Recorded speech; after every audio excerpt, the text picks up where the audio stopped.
एक घने जंगल में एक ऊंचे पेड़ पर 7 कौवे रहते थे। कालू कौवा और उसके 6 भाई अपनी इकलौती बहन रानो चिड़िया के साथ। रानो एक प्यारी, मेहनती और भावुक चिड़िया थी जो उनकी सगी बहन तो नहीं थी, लेकिन बचपन में कालू की माँ उन्हें कसम देकर मरी थी कि उन्हें अपनी बहन का ख्याल रखना है। और रानो भी अपने भाइयों से बहुत प्यार करती थी। भैया देखिए ना, मौसम कितना प्यारा है। सोचा आज तुम सबके लिए गर्मा गर्म बिरयानी बनाऊं। बस एक छोटा सा काम करना है, आप लोगों को कुछ अच्छा सा शिकार ले आइए और थोड़ी सी प्याज, 1-2 टमाटर और अगर कहीं हरी मिर्च मिल जाए तो क्या बात है। अरे वाह बहना, तू तो हमारे कौवों के खानदान की रसोइया निकली। बिरयानी की खुशबू अभी से आने लगी है। तू चिंता मत कर, आज कुछ बढ़िया शिकार लाएंगे और तेरे लिए कुछ सब्जियां भी। 2 भाई सब्जियां लेने निकलते हैं, बाकी शिकार की खोज में जाते हैं। सारा दिन बीत जाता है पर शिकार नहीं मिलता। थके हारे कौवे पेड़ की डाल पर बैठ जाते हैं। शिकार तो जैसे गायब हो गया है। अरे भाई, लगता है हमें आज शिकार नहीं मिलेगा। आज तो हमें सब्जियां खाकर ही काम चलाना होगा। अरे मुन्ना क्या कह रहा है? हमारी बहन ने कितने प्यार से कहा है कि कोई बढ़िया शिकार लेकर आओ। अगर हम ऐसे ही खाली हाथ चले गए तो बहन का दिल टूट जाएगा। तभी जंगल का बूढ़ा गिद्ध वहाँ आता है। अरे नाना आप। हाँ हाँ, तुम सबको चिंता में देखा, इसीलिए तुम्हारे पास आ गया। बताओ क्या हुआ, इतने परेशान क्यों लग रहे हो? अरे नाना, हम बहुत देर से शिकार ढूंढ रहे हैं लेकिन हमें कोई शिकार नहीं मिल रहा। अच्छा तो ऐसी बात है, फूलों के बगीचों के पीछे जो एक पेड़ है वहाँ पर एक कबूतर अपने बच्चे के साथ रहती है, लेकिन अभी वह खाना लाने गई है, इसीलिए उसका बच्चा अभी घोंसले में अकेला है। तो जाओ, जाकर बच्चे का शिकार करो। अच्छा, क्या सच में? आपका बहुत बहुत शुक्रिया नाना। हाँ हाँ, जाओ जाओ, वरना वो कबूतर भी हाथ से चला जाएगा। चलो रे, वो कबूतर हाथ से नहीं जाना चाहिए। अरे नाना, आप भी रात का खाना खाने हमारे घर आ जाना। ठीक है, मैं आ जाऊंगा। सभी भाई मिलकर गुफा के अंदर चले जाते हैं। वहाँ एक कबूतर का बच्चा सो रहा था। सभी कौवों ने मिलकर उस बच्चे का शिकार कर लिया और शाम होने से पहले शिकार लेकर अपने घर आ गए। ये ले बहन, शिकार अभी से जल्दी से पका दो, मुझे बहुत भूख लग रही है। जी भैया, लेकिन आपको आने में इतनी देर क्यों हुई? हाँ, वो जरा शिकार ढूंढने में दिक्कत हो रही थी, लेकिन तभी नाना ने आकर हमें शिकार का पता बता दिया और सिर्फ उनकी वजह से ही हम यह शिकार ढूंढ पाए। गया। अगले दिन कौवे फिर से शिकार लाने चले गए, लेकिन कई घंटों तक ढूंढने के बाद भी उन्हें अपना शिकार नहीं मिला। सभी थककर पेड़ की छांव में बैठ गए। दिन ब दिन शिकार मिलना तो मुश्किल ही होता जा रहा है। अगर ऐसा ही चलता रहा तो हम सबको भूखे ही मरना होगा। तभी दूर बैठा बूढ़ा गिद्ध उन्हें देख रहा था। ये सही मौका लग रहा है अपने काम को अंजाम देने का। गिद्ध कौवों के पास आ गया। क्या हुआ कौवों, क्या आज भी तुम्हें शिकार नहीं मिला? शिकार मिलना तो बड़ा ही मुश्किल हो गया है। अरे तुम जैसे बेवकूफ कौवे तो मैंने आज तक नहीं देखे। तुम्हारे घर में इतना बढ़िया शिकार होते हुए तुम धूप में भटक रहे हो। क्या हमारे घर में? ये आप क्या कह रहे हैं नाना?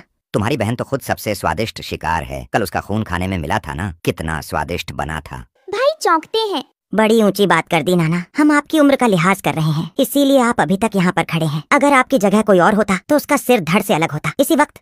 अरे अरे, ठंड रख भैया, मेरी पूरी बात तो सुन ले।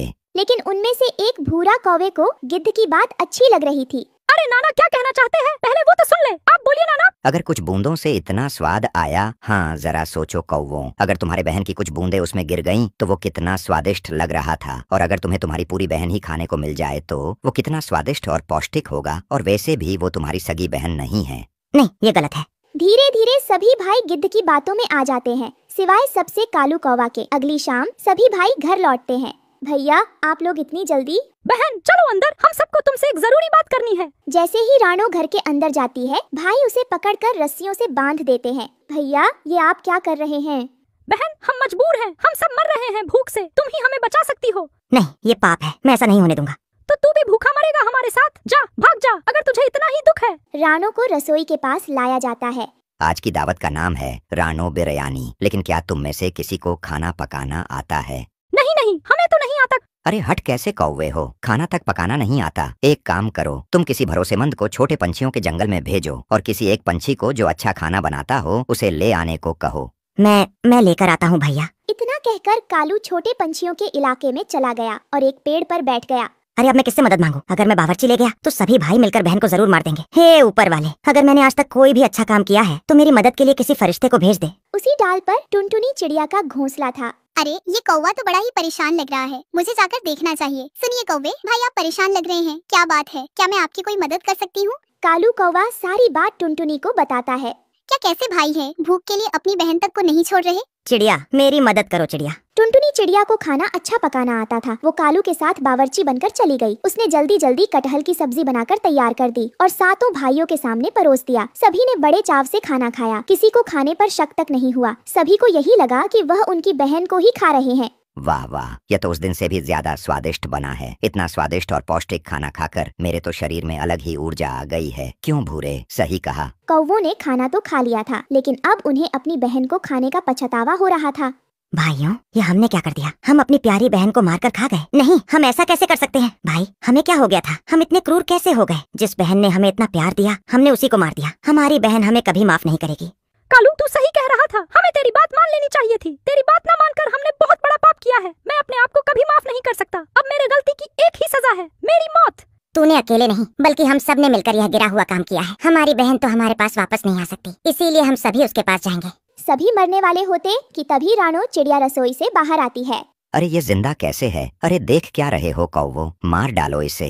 नहीं, बहुत हो गया गिद्ध, अब हम तेरे बहकावे में नहीं आएंगे। भाइयों, आज इस गिद्ध का काम तमाम कर दो। गिद्ध अपनी जान बचाकर वहाँ से